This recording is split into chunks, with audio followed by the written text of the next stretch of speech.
여러분, 회개라는 말을 많이 들어보셨을 것이고요. 또 회개했습니다라는 말도 많이 해보셨을 거예요. 여러분, 그런데 이 회개가 무엇이냐고 물어본다면 간단하게 대답을 하실 수 있을 것 같으세요? 회개가 과연 무엇일까요? 회개. 네. 오늘은요, 요엘서 본문을 통해서 우리가 회개가 과연 무슨 의미인지를 좀 살펴보고자 합니다. 여러분, 요엘 선지자는요, 오늘 우리가 읽었던 본문 2장부터 본격적으로 주의 날에 일어날 구체적인 심판이 무엇인지 언급하기 시작해요. 여러분, 주의 날 벌어질 심판은 사실 한 가지 사건만 의미하는 건 아닙니다. 몇 가지 사건들을 총망라하는, 아우르는 그런 개념인데요. 물론 이 주의 날 심판은 궁극적으로 최종 이 땅의 종말에 있을 때 일어날 하나님의 심판을 의미합니다.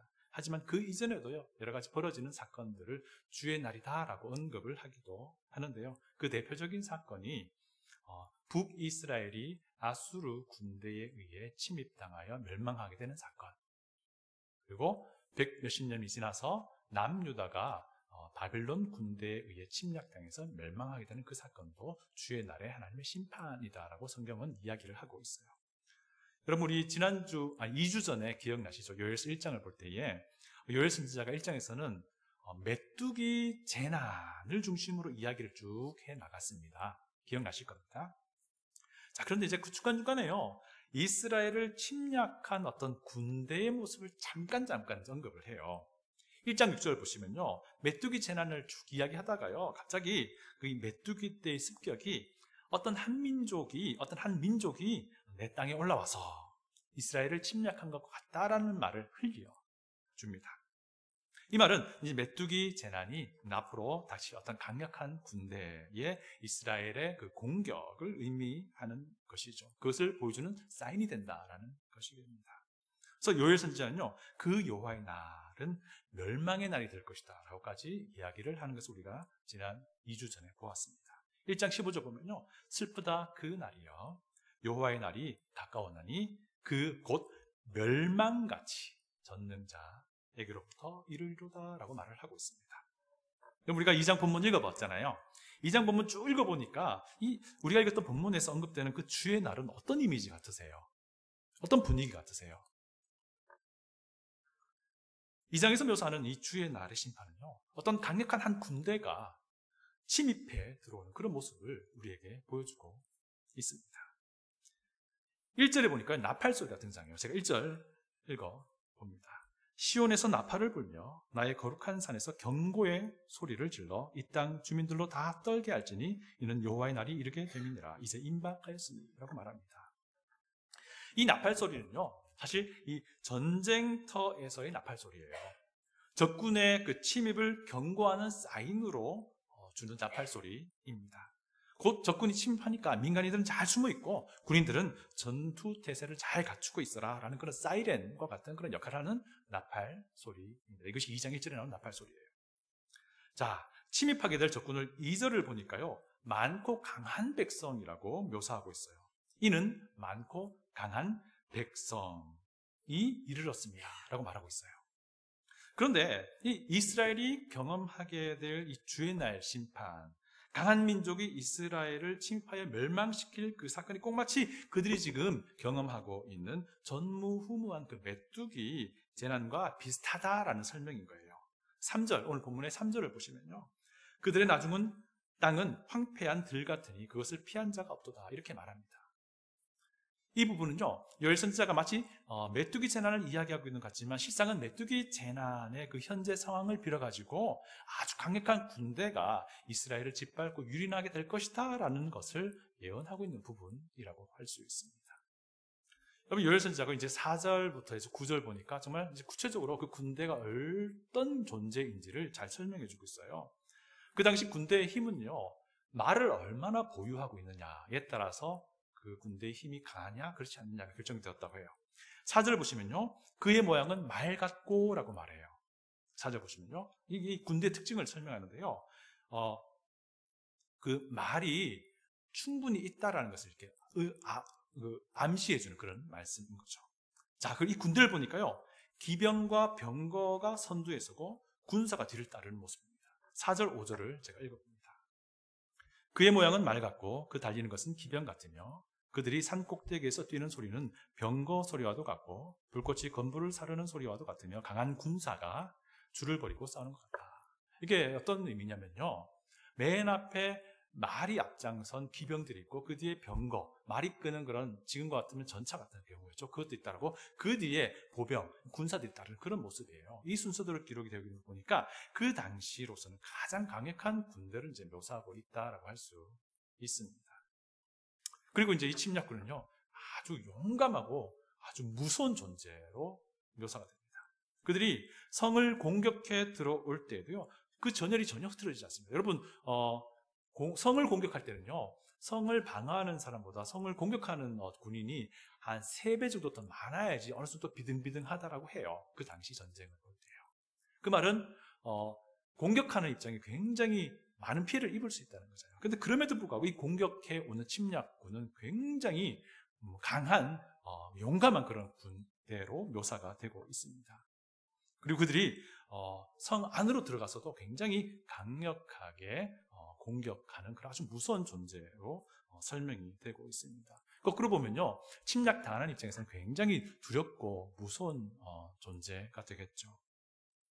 여러분, 이 묘사는 어떤 것을 의미하냐면요, 바로 앞으로 다가올 주전 722년경에 북이스라엘이 아수르 군대에 의해서 멸망당하는 그 장면을 이야기해 주는 겁니다. 그리고 100몇십 년 뒤에 일어날 주전 586년경에 남유다가 바빌론에 의해 멸망당하는 그 장면을 소개해 주고 있는 거예요. 6절을 보시면요, 제가 6절 봅니다. 그 앞에서 백성들이 질리고 무리의 낯빛이 하얘졌다. 이 군대가 얼마나 강력했든지 얼마나 무서웠든지 공격당하고 있는 이스라엘 백성들의 얼굴빛이 그냥 창백해져 버렸다라고 말을 하고 있습니다. 자, 그런데요, 우리가 좀 살펴보고 싶은 부분이 이거예요. 요엘서를 이리저리 다 찾아봐도요, 왜 이스라엘 이 사람들이 하나님의 심판을 받아야 하는지에 대한 이유를 제시하진 않아요. 왜 그들이 하나님이 사용하는 이 민족의 침입을 받아야 하는지 그 이유를 제시하잖아요. 그게 무슨 말이냐면요, 이스라엘 백성들이 어떤 죄를 지었는지 죄에 대해서 열거하지는 않고 있어요. 그런데 우리는 잘 알고 있습니다. 왜냐하면 북이스라엘이 남유다가 멸망당한 것은 그들이 하나님의 말씀에 지속적으로 불순종했기 때문이에요. 그리고 다른 많은 선지자들도 그들의 죄악에 대해서, 그들이 왜 하나님의 이 심판을 받고 멸망당해야 되는지에 대한 이유를 분명하게 자세하게 잘 소개해 줍니다. 그 중에 대표적인 선지자가 바로 예레미야 선지자가 될 수 있을 겁니다. 이스라엘 백성들은요, 그들의 지속적인 불순종으로 인해서 결국 하나님의 심판을 받은 겁니다. 하나님의 말씀이 분명히 주어지고 있는데도 불구하고 그 말씀을 거부했던 것이에요. 그것 때문에 이런 아주 비참한 종말을 맞게 될 수밖에 없었던 것이죠. 자, 그런데요, 요엘 선지자는 이 여호와의 날, 주의 날의 개념을 여기에서 끝내지 않고 있습니다. 북이스라엘 멸망, 남유다 멸망, 여기까지 끝내지 않고요, 요엘 선지자는 이 주의 날이, 결국 이 주의 날이 말하는 마지막 이 세상의 종말에 있을 하나님의 전 우주적인, 전 세계적인, 전 인간들을 향한 하나님의 심판의 그 이미지까지 연결을 하고 있습니다. 그것이 바로 10절이에요. 우리 10절 다 같이 한번 읽어볼까요? 10절입니다. 그 앞에서 땅이 진동하며 하늘이 떨며 해와 달이 캄캄하며 별들이 빛을 거두도다. 여러분, 이 땅이 진동하고 하늘이 떨고 천체가 캄캄해지는 이 장면은요, 우리가 요한계시록을 보면 알 수 있습니다. 이 세상의 종말에 있을 전 우주적인, 전 세계적인 하나님의 심판을 보여주는 이미지인 거예요. 여러분, 11절 하반절 보면요, 여호와의 날이 크고 심히 두렵도다. 당할 자가 누구랴 라고 말해요. 이 장면은요, 여호와의 날, 곧 이 세상의 종말에 있을, 이 세상의 마지막 때에 있을 하나님의 이 심판이 얼마나 크고 두려운 심판인지를 이야기해주고 있습니다. 그리고 이 요엘 선지자는요, 우리가 다음에 살펴보겠지만 3장에서 이 마지막 때에 있을 이 여호와의 날이 말해주고 있는 궁극적인 심판에 대한 이미지를 좀 더 자세하게 설명을 해 나갑니다. 오늘은 2장의 말씀을 좀 살펴보는 시간입니다. 네, 그렇습니다. 이 주의 날에 있을 이 전 세계적인 심판은요, 인간의 죄, 악에 대한 하나님의 심판이 될 겁니다. 그날이 되면요, 하나님은요, 하나님의 그 공의로서, 완벽한 정의로서 인간들의 모든 죄악들에 대하여 분명하게, 엄중하게 심판하실 것입니다. 하나님의 심판 안에서 그 누구도 견뎌낼 자가 없을 거예요. 이 하나님의 심판을 당할 때에 꼭 마치 이스라엘 백성들의 얼굴빛이 하얘진 것처럼, 창백해진 것처럼 이 하나님의 근엄한 심판 앞에 서게 될 죄인들은 그 얼굴빛이 창백해질 것입니다. 전심으로 예수 그리스도를 구주로 받아들이지 않은 모든 이들은 그 날에 자신의 죄에 대한 대가를 자신이 치러야 할 겁니다. 여러분, 죄의 삭은 사망이에요. 죽음이라고요. 모든 사람이 범죄하였다고 성경 분명히 말하고 있습니다. 한번 죽는 것은 사람에게 정해져 있지만 그것으로 끝이 아니라 그 뒤에 하나님의 심판이 있다라고 말합니다. 의로운 자 한 사람도 없다고 분명히 말합니다. 영원한 사망에 결국 이렇게 될 겁니다. 영원히 꺼지지 않는 불못에서 영원히 하나님과 분리되어 영원한 하나님이 주시는 그런 고통 가운데 영원히 보내게 될 것이 바로 죄인들의 운명입니다. 이 심판 앞에 그 누구도 당해낼 자가 없다는 것입니다. 그런데요, 그럼에도 불구하고 이 와중에도 하나님의 은혜가 있어요. 오늘 우리 본문 통해서 하나님의 은혜가 무엇인지 여러분과 함께 찾아보고자 합니다. 첫 번째는요, 그럼에도 불구하고 기회를 주신다라는 거예요. 여러분, 하나님은요, 그럼에도 불구하고 인간들이 영원한 죽음에 이르는 것을 원치 않으세요. 하나님은요, 또 요엘 선지자가 활동했던 그 당시 이스라엘 백성들이 민족적인 멸망을 당하기 원치 않으셨어요. 그래서 기회를 주십니다. 그뿐 아니에요. 하나님은 인간이 영원한 멸망 당하기를 원치 않으세요. 그래서 기회를 주십니다. 우리 다 같이 12절을 읽어보겠습니다. 12절입니다. 여호와의 말씀에 너희는 이제라도 금식하고 울며 애통하고 마음을 다하여 내게로 돌아오라 하셨나니. 여러분, 여호와의 말씀에 너희는 이제라도 라고 말합니다. 하나님은요, 이제라도 라고 말씀하세요. 여러분, 히브리어 원어의 이제 순서를 따라서 직역을 해보면요, 12절이 이렇게 돼요. 이제라도 여호와의 말씀에 따르면 돌아오라 내게로 마음을 다하여 금식하고 울며 애통하며, 이렇게 번역이, 이 순서대로 번역이 될 수 있어요. 핵심은 이겁니다. 이제라도 돌아오라 나에게 마음을 다하여. 이것이 이제 핵심 메시지예요. 12절이요. 이제라도가 맨 앞에 나오는데요, 그것은 하나님이 이제라도를 강조하고 싶으신 겁니다. 여러분, 이 이제라도라는 이 한마디 안에서 하나님의 마음이 느껴지십니까?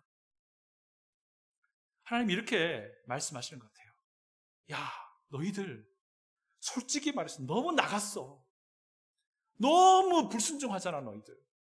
그런데 그럼에도 불구하고 지금이라도 돌아오면 괜찮아, 내가 받아줄게. 이 마음이 들어있는 겁니다. 범죄하여 하나님의 영광을 결단코 이루지 못하는 그런 비참한 상황에 처해 있는 우리에게 하나님이 여전히 기회를 주고 있다라는 것입니다. 이제라도 돌아와라. 이제라도 라는 이 한마디 안에 하나님의 긍휼의 마음이 느껴져야 됩니다. 이제라도 이 한마디 안에 하나님의 오래 참으심이 우리가 보여야 한다는 것입니다. 하나님 지금 당장이라도 우리 인생 끝내시고 영원한 사망에 이르게 한다 할지라도 전혀 이상할 것이 없는 것이 우리의 처지입니다. 죄로 인한 우리의 비참한 처지인데 하나님은 그럼에도 불구하고 기회를 주고 있는 겁니다. 이제라도 돌아와라 내게로 마음을 다해서. 이제라도. 여러분들은 주변 사람들에게 어떤 평가를 받으세요? 제가 보기에 여러분들은 다들 온화하시고 친절하시고 정직한 분들이세요. 아마도 사람들이 이렇게 평가할 겁니다. 좋은 사람이에요. 법 없이도 잘 살 수 있을 분 같으세요. 이런 평가를 아마 분명히 들으실 거예요. 그런데요, 이런 사람이 그렇게 살다가 인생을 마감한다 할지라도요, 그는 하나님의 심판을 피할 수 없어요. 하나님과 영원히 분리될 것입니다. 영원한 멸망을 당하게 될 겁니다. 왜요? 아무리 선하게 산다 할지라도요, 우리는 우리 자신에서 너무 잘 압니다. 우리의 속은 죄악으로 가득 차 있잖아요. 우리가 알고 있는 내 자신에 대한 모든 정보들이 다 가리킵니다. 야, 너는 죄인이잖아 라고요. 그리고 이 죄 때문에 그에 합당한 하나님의 심판을 받게 될 것입니다. 그런데 더 비참한 것은요, 우리 자신의 힘으로는요, 내 능력으로는 도무지 이 심판을 피할 길이 없다는 거예요. 하나님께서 용서해 주지 않는 이상은 아무런 희망도 소망도 없는 것이 바로 죄인된 내 처지라는 거예요. 그럼에도 불구하고 하나님은요, 우리를 용서해 주시길 원하세요. 하나님이 용서해 주시면 되거든요. 하나님은 우리의 이 비참한 처지를 벗어날 방법을 미리 다 만들어 주셨어요. 그것은요, 우리가 받아야 할 죄에 대한 대가를 하나님 자신이 대신 치루어 주신다는 겁니다. 내 죄에 대한 대가를 내가 받아야 하는데 하나님이 내 죄에 대한 대가를 자기 자신에게 다 쏟아 부으셔서 그렇게 받으셨다는 거예요. 인간이 되어 이 땅에 오셨습니다. 그리고 십자가에 달려 죽으셨습니다. 그분이 바로 예수 그리스도이십니다. 죄가 전혀 없는 그분이 왜 나무에 달려 죽으셔야만 합니까? 하나님의 저주를 대신 받으신 거예요. 그 저주가 내가 받을 하나님의 심판이었던 겁니다. 성경 그래서요, 인간을 향해서 말합니다. 예수 그리스도를 믿으라. 나무에 달려 죽으시고 부활하신 그 예수 그리스도를 믿으라 라고 하는 거예요. 죽으시고 부활하신 예수 그리스도를 믿는 이들의 죄를 하나님 용서해 주시겠다라는 겁니다. 이 방법을 통해서 하나님께로 돌아오라 라고 지금 우리에게 말씀하고 있는 것입니다. 이것을 이제 회개라고 하잖아요.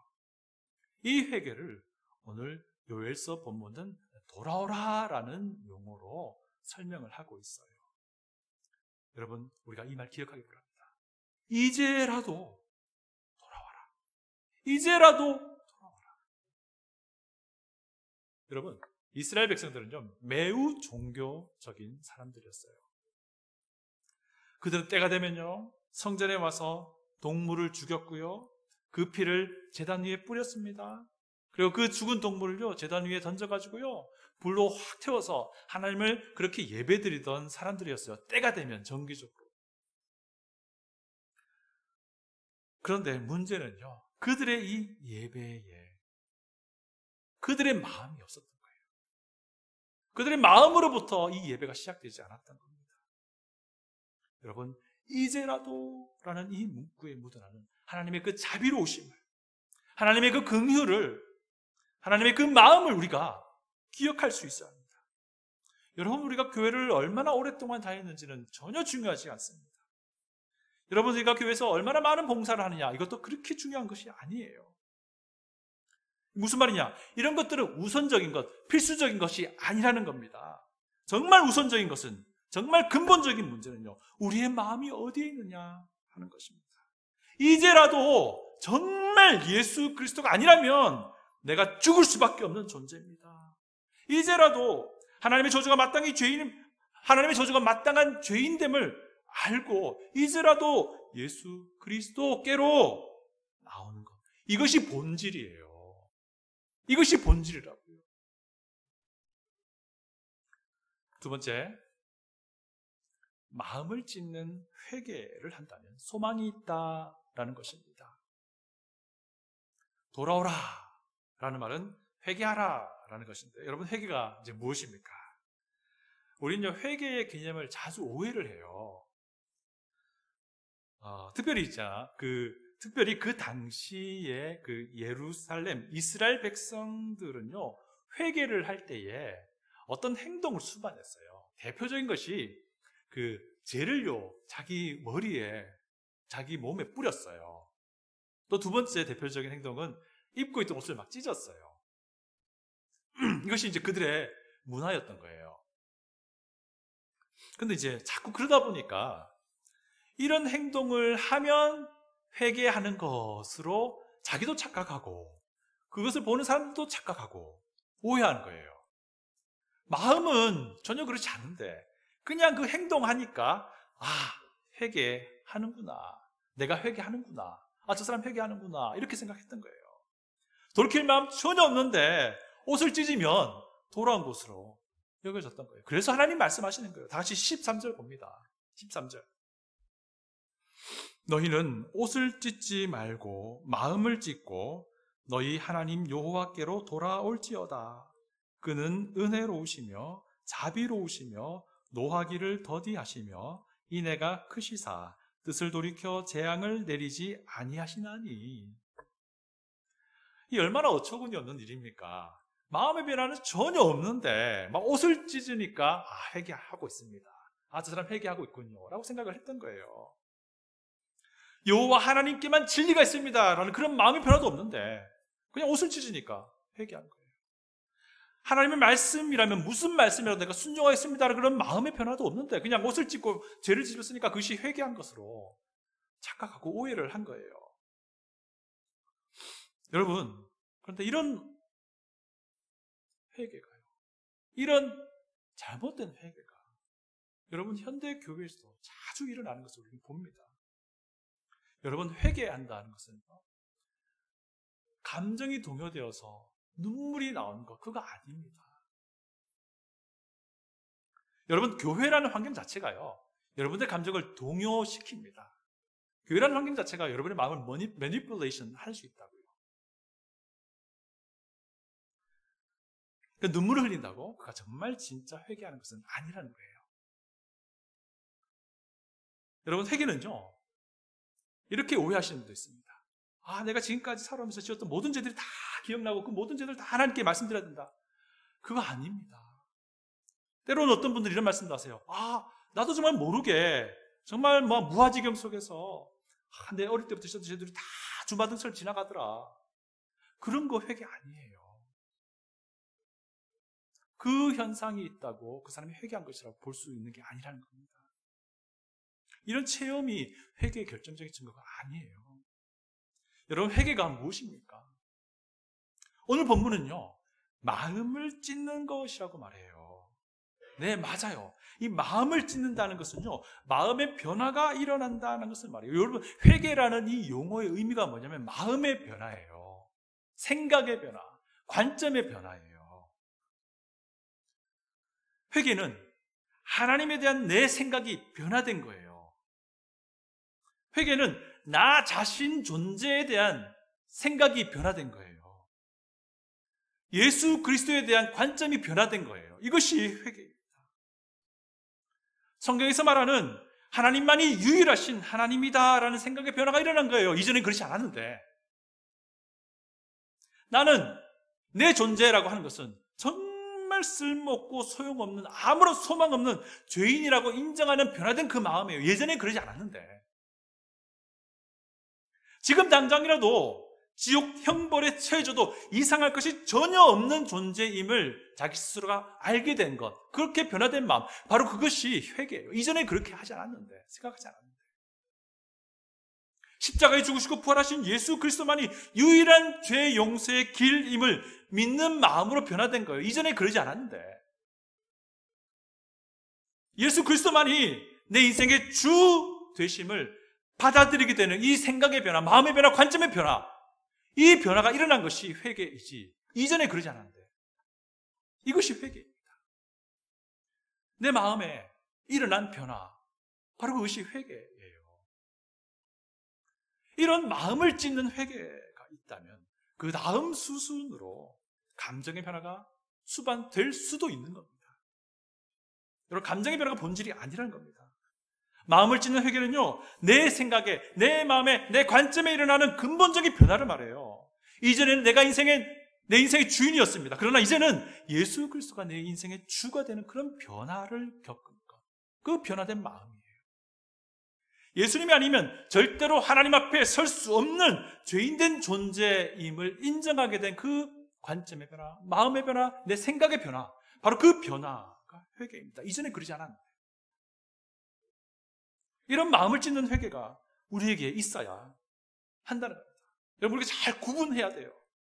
교회를 오래 다녔기 때문에 행동하는 것인지, 아니면 정말 내 마음 안에 근본적인 변화가 일어나고 있는 것인지, 오늘 우리는 스스로를 돌아봐야 합니다.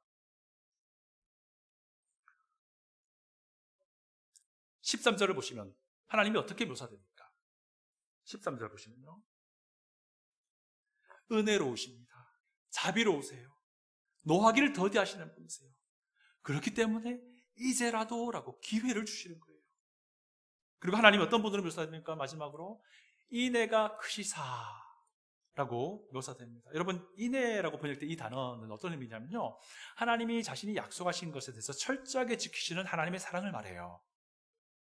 이런 하나님이시기에 우리가 회개할 때에 우리에게 예정되었던 하나님의 진노와 심판이 거두어질 수 있는 것입니다. 세 번째는요, 회개는 모든 사람에게 열려 있습니다. 그리고 아주 시급한 것입니다. 하나님은요, 예외 없이 모든 사람을 회개하라고 초청하고 있어요. 15절부터 17절을 보시면요, 그 당시 사회 각계각층의 모든 사람을 부르고 있습니다. 이스라엘 백성이 메뚜기 재앙 때문에 아예 모이는 것도 거부하고 있었잖아요. 그래서 15절 보면 이제는 다 모이라는 나팔을 봅니다. 15절 제가 읽습니다. 너희는 시온에서 나팔을 불어 거룩한 금식일을 정하고 성회를 소집하라. 여러분, 이 15절의 나팔은요, 1절의 나팔과 다릅니다. 이 15절의 나팔은요, 전쟁을 경고하는 나팔 아니고요, 회개를 촉구하는 나팔이에요. 이 15절의 나팔은요, 하나님께 돌아오라는 나팔입니다. 이 나팔은 마음을 찢으라는 그 나팔이에요. 이 마음을 찢는 회개를 통해서 하나님을 예배드리자라는 그 나팔 소리입니다. 그런데 16절 보시면 누구를 보고 있습니까? 장로들, 어린이들, 젖 먹는 자, 이 세 부류를 말하는데요, 이 세 부류가 무슨 의미냐면요, 이스라엘 백성의 전 연령계층을 다 총망라하는 그런 개념이에요. 모두가 나오라는 거예요. 모두가. 하나님은 이 모든 사람들요, 이 회개 운동에 초청하고 있다는 겁니다. 그 안에 우리가 들어있다는 겁니다. 하나님은 우리 모두가 이 회개에 이르기를 기다리고 계신다는 것입니다. 왜요? 하나님은 우리 모두가 하나님의 이 진노의 심판을 벗어나기를 원하시기 때문입니다. 여러분, 보니까 심지어요, 신랑과 신부도 나가라고 해요. 여러분, 그 당시 유대 사회에서요, 갓 결혼한 신랑 신부에게는 특권이 주어졌습니다. 뭐냐면요, 전쟁이 일어난 아주 급박한 상황에도요, 결혼한 지 1년이 채 안 돼 있으면은 그 신랑을 군대로 소집 안 했어요. 예외로 빼주었어요. 그런데 이게 무슨 일입니까? 이 신랑도 신부도 나오라고 하고 있어요. 이 마음을 찢는 회개 운동에는 신랑이라고 예외가 있는 것이 아니라는 겁니다. 이 얼마나 긴급하고 얼마나 중요한 일이었으면 신랑도 신부도 불러내고 있습니까? 전쟁보다 더 긴급한 것이 바로 마음을 찢는 회개라는 것입니다. 여러분, 하나님은 우리에게 말씀하십니다. 이제라도 돌아오라, 내게로 마음을 다해서. 내 믿음이 정말 근본적인 마음의 변화를 가져온 회개를 경험한 믿음인지, 아니면 그저 믿음을 흉내내는 것인지, 우리 자신을 진지하게 돌아봐야 합니다. 여러분, 혹시 이 자리에 진리가 무엇인지 찾고 계십니까? 구원이 무엇인지 궁금해하고 있습니까? 예수 그리스도가 어떤 분인지 알기 원하십니까? 그렇다면요, 여러분 자신이 거룩하신 하나님 앞에서 죄인 된 존재라는 것을 정말 진지하게 돌아볼 수 있기를 원합니다. 죄인으로서는 도무지 창조주 하나님 앞에 설 수가 없습니다. 그러나 하나님은요, 여러분을 너무 사랑하셔서 자신이 직접 여러분의 죄에 대한 대가를 대신 지셨습니다.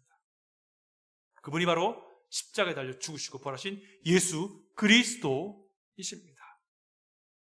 누구든지 예수 그리스도를 구주로 믿고 확신하며 따라갈 때에